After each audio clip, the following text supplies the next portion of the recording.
Hi, hello, happy Sabbath, and Shabbat Shalom. Alright, well, we have our spaghetti squash, which are sprouting, germinating from seeds that were in a, squash plant that we had for a meal recently. And they're long and leggy and spindly, which is kind of to be expected because A, some of them were already sprouted by the time I opened it up, and B, they're in a greenhouse where there's a lot of carbon dioxide, which will by nature lead to long, leggy, spindly plants quite often. So they'll grow really fast. This one has a strange looking little seed head, which I'm not complaining. They're kind of bonded together and they're bigger, but that's cool. Those things fall off, whatever they are. I forget what they're called, but they're just the seed petals, if you will. Unfortunately, this avocado still doesn't look super happy. It's got buds, but it isn't sprouting yet. I'm probably going to have to cut it back a little bit more just to, I don't know that that's going to help.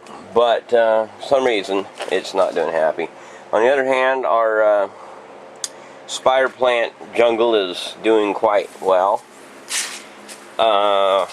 The bigger grapefruits are, getting bigger. The littler ones are pretty much not moving anywhere.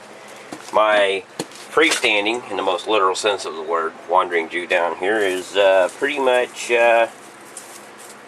happy where it's at. It'll fall over eventually when it gets long enough. Either that or it'll climb up into that. I don't know. Again, this grapefruit tree is pretty happy. Some of these different avocado seedlings. Eventually all these will have to be gently and carefully separated someday. I don't know when. In the meantime, most everything in here tends to look pretty happy. I forget what I put in here, but whatever it is, I'm just going to leave it alone for now. I've had different things in there, and not everything is done well. In fact, that's why I've had different things in there. So the cacti is doing well, or the one cactus plant, however many it is. And these are cacti though too, so a lot of people don't realize aloe vera is part of the cactus family. But just like those are cactus. It's like, yeah, I got cacti all over the place, and they all seem to be doing pretty good at the moment. Ones that haven't died are doing pretty well, except this one, it just doesn't seem to go anywhere. I don't know if it needs more nutrients or what. It's got lots and lots of little new growth, but they're little tiny ones, and I don't know if it's genetically modified now because, when I say genetically modified, sometimes they mutate. Oh, there's a stinking grasshopper on here. If I can get it. I knocked it down. I don't know what happened to it. There it went. Crud. Oh well. There's a grasshopper in here somewhere, and the little boogers will eat. Let's see. I think I got it. It sits up there and eats them leaves. That's not even grass. It's a little tree. Well, arguably, yes, it is grass. Technically, that is part of the grass family. All palm trees are part of the grass family. So, but still, I don't want anything eating it. Over here,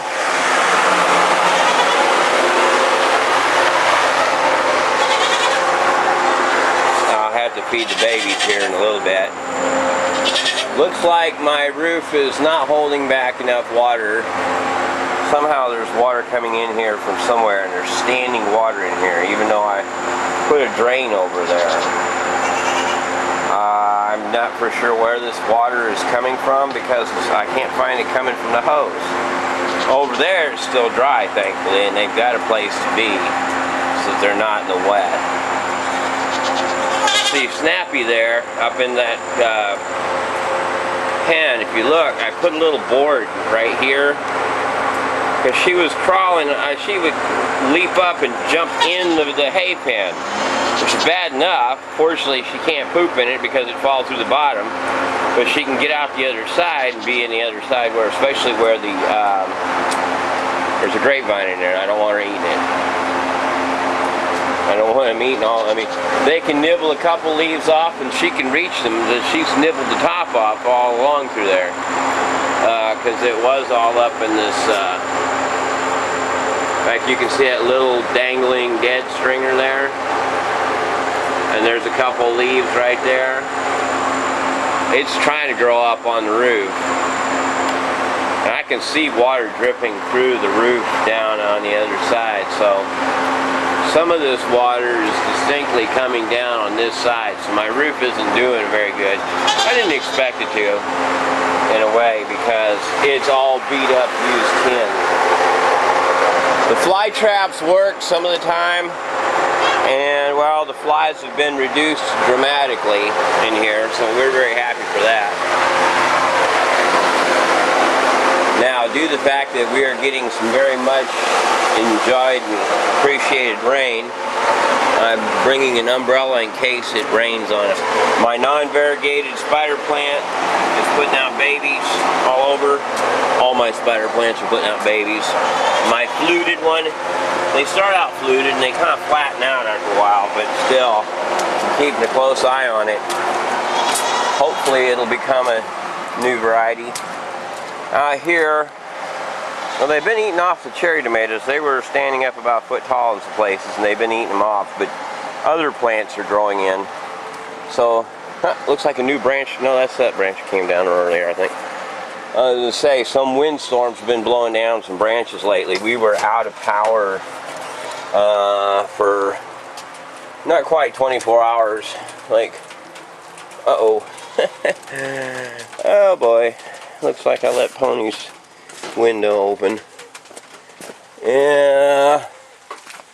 Truck seat's going to be soaking wet. Yeah, phooey. No wonder it rained so much. I left a rain magnet out. Oh well. Booger. It is what it is. It'll dry out.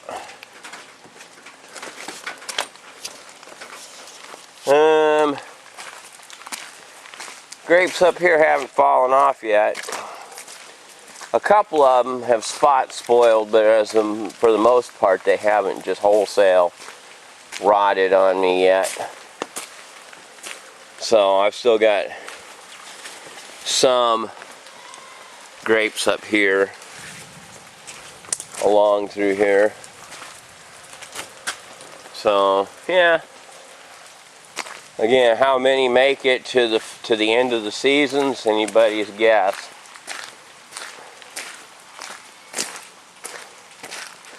Right at this exact moment, we do not have just a lot of flowers out in full bloom. We have a few. The waxweed is opening up. You'll notice these little yellow flowers here. Pretty much about the time the yellow cone flowers are done, the waxweed is starting. So all along this row, up along through here, the waxweed is pretty much just starting its season for the 2023. Bermuda grass is doing fair, considering the fact that it was competing with a lot of other grasses and stuff, till I cut all that back. Which I didn't just cut it back, I cut it back to feed the babies too. Groundhog or something's digging in the ground here. I gotta figure out a way to stop all that.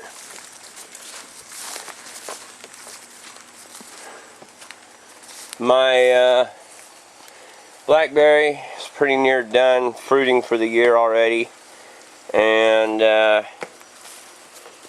looks like I won't get as many new plants as I'd hoped. I was counting my chickens before they hatched because they didn't root in very well at all. So we don't have that many new blackberry plants. I don't know if we'll have any. We might have a total of 3 this year instead of 8. Of course, the wild black raspberries are still growing. This field's got some decent grass in it. I have yet to put the grapevine back up. But you can see lots of fruit on it. It's got quite a bit of fruit on it, and they're pretty healthy looking too. Although getting rained on like that may kind of cause them to want to rot some. Quite a bit of grape, quite a bit of fruit on them vines. I'm going to try to get up there and get a rope attached to that vine and give me a hook up there and sling the vines back up. People say, yeah, well, they'll be harder to reach. That's fine. As they grow and tumble down the greenhouse, they'll be easier to reach. Or they go over the top and come down the other side. Either way. Now the Rose of Sharon's still at it. It's going strong. I don't know how long it has left. It may bloom for a month or more. I don't know. The little Rose of Sharon babies around. I don't see them putting on any flowers. In fact, I don't see the other one. It's over there somewhere, but I'm not sure exactly where. There's a baby right there. I've been kind of breaking off pieces of that small persimmon to feed to the babies there in the field, so they'll get a little bit of that off and on over the season. Branches here. This branch came down last storm.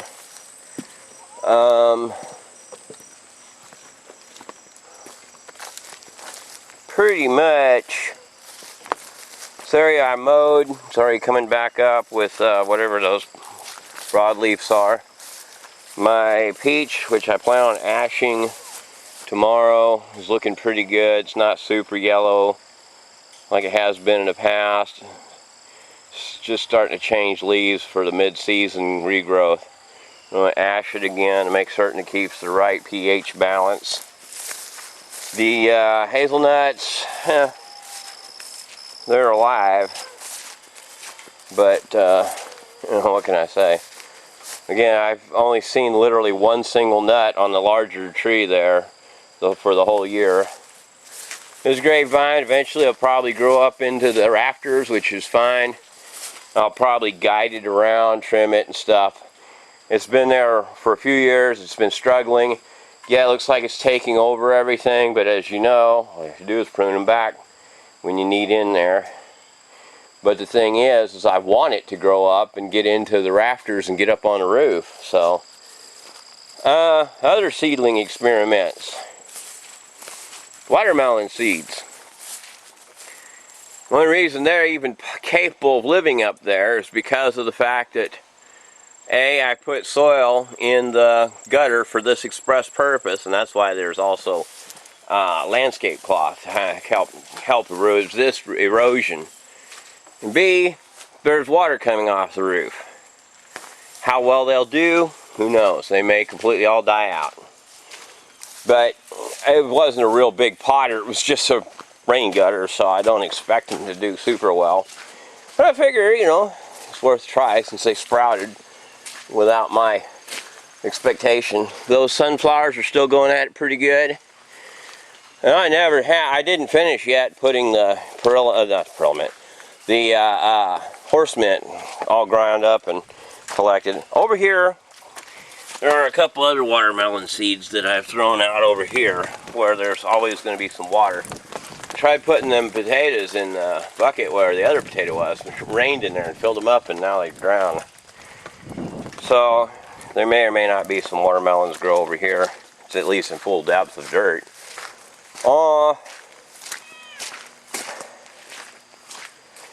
As far as what's been going on in the shop,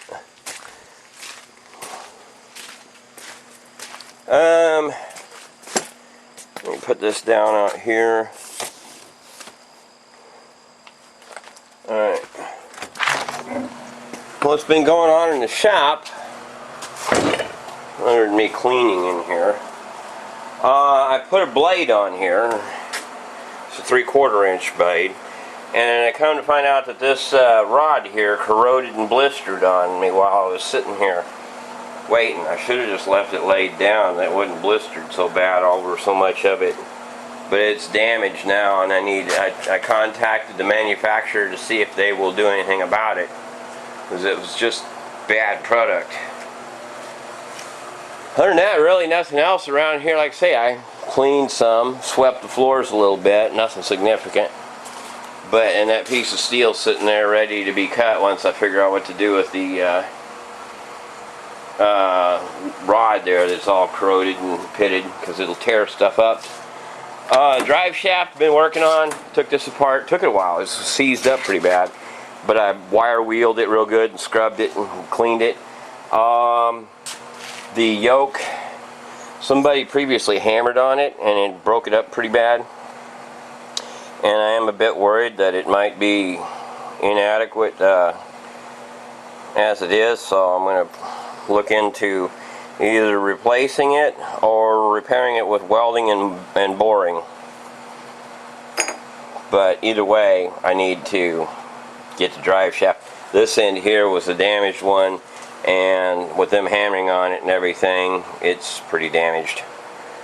So what happened was, the reason that this end here, I don't know why, I don't know if they hammered it onto it or what, because, or if it was extended and it hammered in here or what, but it somehow the ends of the yoke got smashed real hard.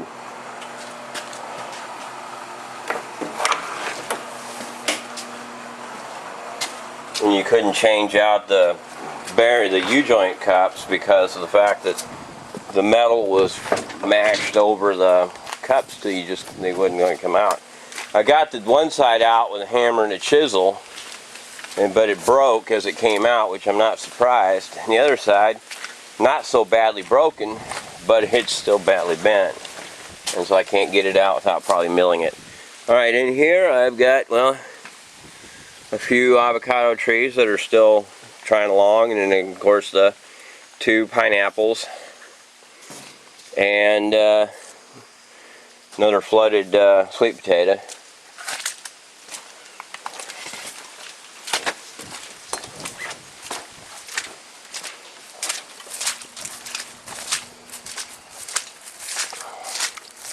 Lots and lots of good rain.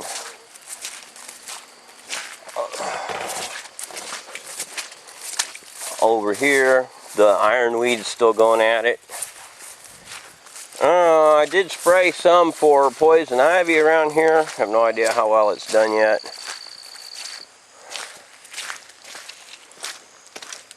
Yes, there is a cord here, because that's where I was using power to record down there, and between that and the fact that I also run the electric hammer and other tools down there, so I had to have power. And there'll be cords plugged up there again in a few days, hopefully, when I get the switch back for my rotary hammer. I bought some switches. The deer have been eating away at this grapevine a little bit. I'm going to end up taking a lot of that rotten wood there and turning it into wood ash for my fruit trees. Same with that wood right there. I'm going to burn it and turn it into ash for fruit trees. Over here, gives you an idea, we got a little bit of water this morning. I don't know how much, didn't measure. I know we've gotten over 3 inches of rain already so far. I'll probably measure tomorrow when it's completely done raining how much rain we've gotten over the last couple days. It's good to see the creek is running again. Now, I sprayed last week for blister beetles. I do not yet know if they have returned or if they have tried to find better places to live than my farm, but they like these flowers. I forget, I identified what these flowers were, but I can't remember now. But yeah, they like those as much or more than they do nightshade. So let me get down over here and see how the creek is looking. Again, somebody messed with this gate since I was last over here. They mashed it down. Looks like they just bent the lower hinge. Or maybe they propped up. Maybe they just propped up the... no, they mashed the lower hinge. The hinges are messed up on it. Since yeah. Oh well. It's all messed up. What can you say? But they did stand the post up and tamp it. They made some effort. So you can see the muddy water running off the sides, muddying up the pool here, but the water coming from upstream is relatively clear. Therefore, the water coming out of the culvert is relatively clear. It looks really neat in a way. Strange. I mean, and the reason it works that way is because there's muddy water to some extent coming down the other side, I think. Although not from the spring. The spring's going to be pretty clear too. But either way, so I've got to come back down here and spray around. There's some Perilla mint I missed. That area somehow got a lot of Perilla mint seed in it, and I've got to keep fighting it. In a few days I'll be down here to spray it too. Most of this muddy water is coming from my property because obviously I'm the one with exposed clay. And most of the water is just coming over my, I say it's not coming from my property necessarily, it's coming from uphill of my property, but it crosses my property as it gets from uphill to the creek. So that property up there drains across my land, picks up the clay on my land, and carries it downstream. So over here, no real significant changes to the work site. Got the wire rolled out here waiting to be measured and pre-cut into lengths to be put in the different locations.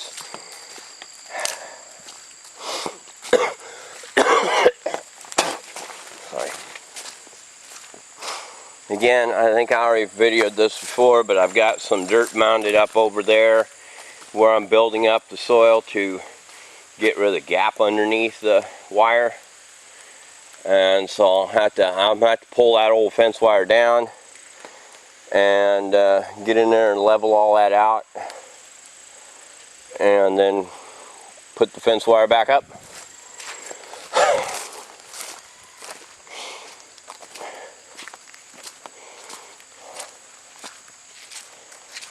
Over here, as you can see, we've accumulated a little moisture from the rain.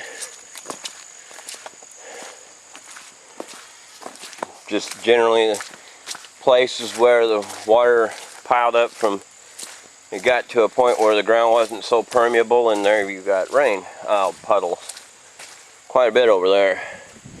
And again, since we've gotten over 3 inches of rain, almost 4. Now over here you see I've mowed some. It's where the mower died on me when it had a clogged fuel line. And I haven't been back because I needed to clear up what had been cut so it wouldn't go bad. Because you can only cut so much at a time. And between the rain and just everything else, you'll have a lot of stuff die on you. Now, other than branches that fell down over there, the wind knocked that tree over, so I got to take it out of there. And a lot of these old stuff, this stuff here is too useless to do anything with, and then it's tree roots and stuff, so it'll all end up being converted to wood ash too.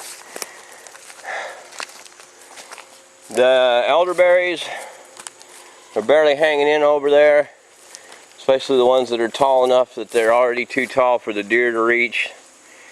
But hopefully they'll survive and outlast the deer. So I can fence them in or something. Transplant them to somewhere else and fence them in, I don't know. So again, where I've mowed, cleared myself a path to walk. There's some water in here too, okay. Cool. Yeah, so that's as far as I mowed. Now, it doesn't really look fresh mowed because, again, sickle bar mower, especially one with a badly adjusted blade, doesn't cut like a high-speed rotary mower. So that's why it's still got grass.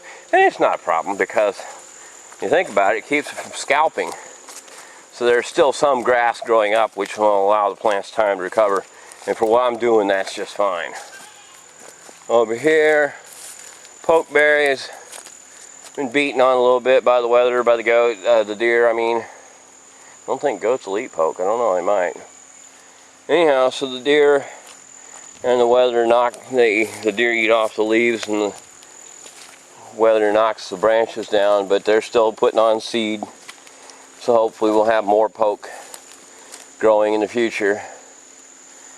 And I see now that I've mistakenly left a willow tree unattended. I didn't know it was there. I'll have to get rid of that here. Next time I come down spraying, I'll spray that willow tree and see if I can kill it off. It's already pretty much too big to just uproot. And they grow so fast. I got other trees over here I need to spray too. Trying to keep the trees from popping up down here, because this is supposed to be a field, not a forest. I don't want it to end up like that again. And we've been trying to find out more about that land, but it's pretty hard because the information is leading into dead-end zones with no real true evidence of, it's kind of like somebody very carefully obfuscated the information. And so now it's pretty much them deals where we can't easily find who owns that land, and so we can't really do much about it at this time. So until we can, we just kind of, we keep our eyes and ears open, and we'll be writing some letters and seeing if we can get something to happen. May actually hire an attorney to contact them, not because of it being a real legal case, but just because of the fact that sometimes people will talk to an attorney before they'll talk to a private individual. And that's not always the case. Some people wouldn't talk to an attorney if it was to save their life. So, kind of them deals. It ain't raining at the moment. In fact, there's a break up in the clouds, so I'm going to put this umbrella down because it's kind of easier to hold in my hand that way. So yeah, that's pretty much everything going on around here at the moment. I said, to some extent, except whether deer eat them, the passion fruit have been doing pretty good. There's some fruit down here. Couple here and there.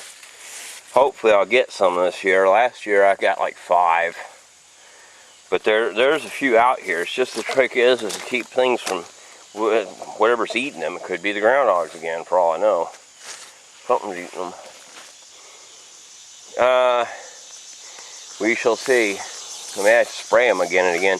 Problem with spraying them then is that once I've sprayed them, then they're not really edible to me either. Hard to say what to do there, but I may spray them once more, just to hopefully discourage. Because in theory, if you spray them now, it may just allow them to stave off long enough for them to, because the smell might dissuade herbivores from devouring them on me. I don't know. Some iron ore in here. Some of it's pretty rich. I don't know how deep the vein is, but it's pretty rich, and but it's right near the surface. It's just one of the deals that right this exact moment I'm not quite in a position to do much about it, like most everything else around here. So I know it's there, I know it can be had, but I know I'm also not in a position to do anything about it, because once I dig it up, first thing that's going to happen is the iron ore is going to leach out. Even though the iron oxide itself isn't super soluble per se, it's quasi-soluble and it's ultra microscopically fine because it's not in solid chunks of hematite. It's hematite, but it's just not in chunks like that big piece I have at the house. So, basically, and I haven't yet done anything about this tractor tire yet either. Still waiting for me to patch it. So yeah, I got a lot of hematite. I need to put the hematite in some place I can store it where it won't get weathered on until I'm ready to work with it.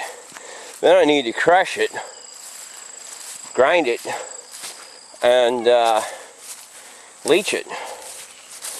Now I learned that, and I suspected this all along, I learned that you can take the hematite, react it with hydrogen chloride, aka muriatic acid, hydrochloric acid, and then in its iron chloride form, turn around with some heat, react it with air, and turn it back into hematite, iron oxide. And at the same time, recover the hydrogen chloride to repeat the cycle. And the reason that's important is economics, because after all, you know, if you're mining, unless you just do it for the sheer thrill of poking a hole in the ground, which if I were rich I probably would, but I still want something out of my efforts. Part of the thrill is knowing you're getting something.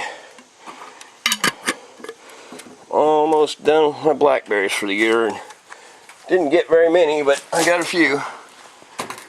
But lesson learned, not to use them chemicals. So I don't think they do anything but reduce the count of berries instead of increasing it. Although the deer eating them didn't help me any either. So that's one problem that skews my results, is the fact that deer ate a bunch of them. That's gonna always give you a problem. So anyhow, that's pretty much everything this year. I mean this week. Oh, beautiful breeze.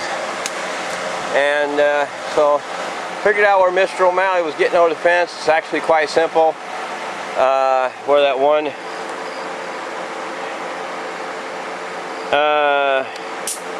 dead tree fell over, the fence is so flexible he just walks over it, but it's so springy that it pops back up and it looks like there's nothing wrong with it, but he just walks over it either direction anytime he wants out. So right now he just comes and goes as he feels like, and there's nothing we can do about it right now until I go over there and rebuild the fence.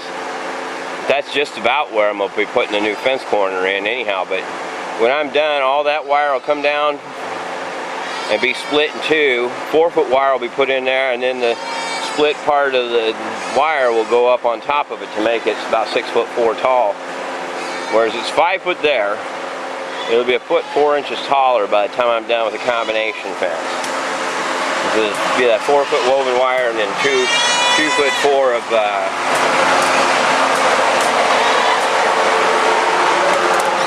the welded wire. Alright, so I gotta go and milk and feed the babies, so that's it for today.